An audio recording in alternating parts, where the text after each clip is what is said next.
Assalamualaikum warahmatullahi wabarakatuh. Halo semuanya, perkenalkan saya Eka Yulia Indasari, PPG Prajabatan PGHD Universitas Lampung. Pada video ini saya akan melakukan demonstrasi kontekstual berupa kontekstualisasi perjalanan pendidikan nasional. Pendidikan nasional di Indonesia telah terjadi perubahan dari masa ke masa, dari masa kolonial Belanda hingga masa sekarang. Pendidikan pada zaman kolonial Belanda lingkupnya masih sangat sederhana.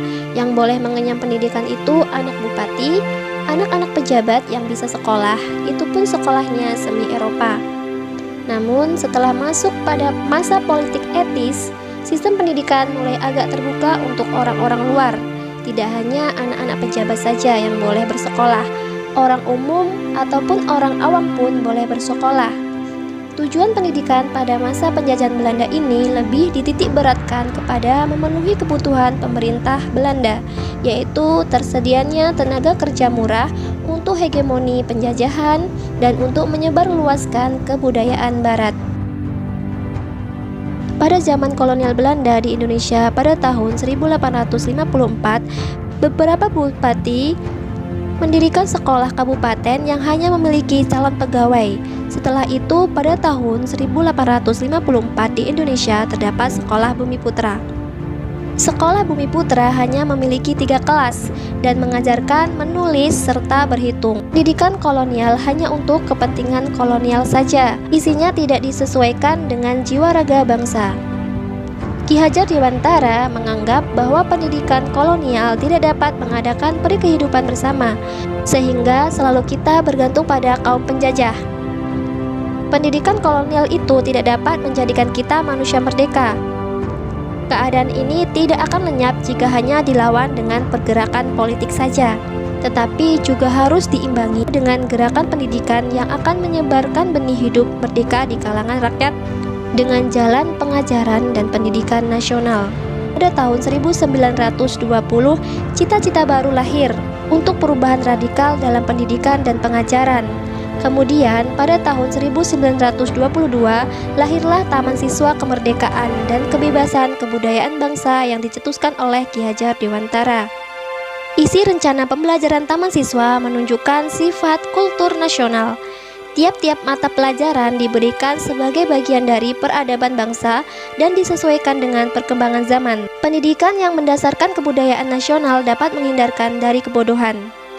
Pendidikan yang ada pada masa kolonial tidak mencerdaskan, melainkan pendidikan yang diberikan oleh Belanda kepada masyarakat Indonesia bertujuan untuk menciptakan sumber daya manusia masyarakat Indonesia yang siap menjadi tenaga kerja untuk Belanda dan diberi upah yang minim. Namun, pendidikan yang diberikan oleh Belanda memberi dampak positif terhadap masyarakat Indonesia. Masyarakat Indonesia mulai dapat belajar membaca dan menghitung. Selain itu, dampak positif dari pendidikan yang diberikan Belanda adalah terbentuknya lembaga pendidikan di Indonesia yang dibangun oleh tokoh-tokoh pendidikan. Pada masa penduduk Jepang, sistem pendidikan di Indonesia banyak mengalami perubahan. Beberapa sekolah diintegrasikan karena dihapuskannya sistem pendidikan berdasarkan bangsa maupun berdasarkan strata sosial tertentu. Bahasa pengantar di semua sekolah menggunakan bahasa Indonesia. Tujuan pendidikan lebih ditekankan kepada dihasilkannya tenaga buruh kasar secara gratis dan prajurit-prajurit untuk keperluan peperangan Jepang. Kondisi pendidikan yang ada di Indonesia setelah merdeka mengarah pada perubahan proses pembelajaran dan landasan pendidikan.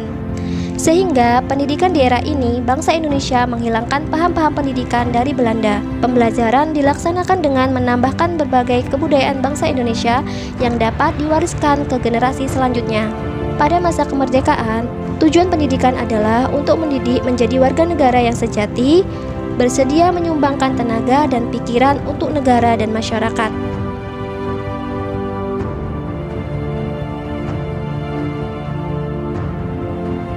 Kemudian, pendidikan di Indonesia pada abad ke-21 menjadikan abad globalisasi. Pada saat ini, pembelajaran tidak terfokus pada kebudayaan lagi, akan tetapi berfokus pada sikap berpikir kritis dan pemecahan masalah, cakapan komunikasi, kreativitas dan inovasi, serta kolaborasi atau kerjasama. Pada zaman ini, teknologi merupakan sarana utama dalam dunia pendidikan. Sebagai seorang guru, kita perlu meningkatkan pemahaman kemampuan adaptasi teknologi serta dapat memanfaatkan teknologi untuk mengembangkan pembelajaran. Saat ini, sistem pendidikan di Indonesia yang dijalankan adalah sistem pendidikan nasional. Sistem pendidikan ini berlaku bagi seluruh jenjang pendidikan, mulai dari pendidikan dasar hingga tinggi. Jika sebelumnya wajib belajar bagi masyarakat Indonesia ditetapkan selama 9 tahun, meliputi 6 tahun untuk sekolah dasar dan 3 tahun untuk sekolah menengah. Namun, kini telah ditingkatkan hingga 12 tahun, yang meliputi 6 tahun untuk pendidikan dasar, 3 tahun untuk pendidikan menengah pertama, dan 3 tahun untuk pendidikan menengah atas. Sekian dari saya, terima kasih sudah menonton. Wassalamualaikum warahmatullahi wabarakatuh.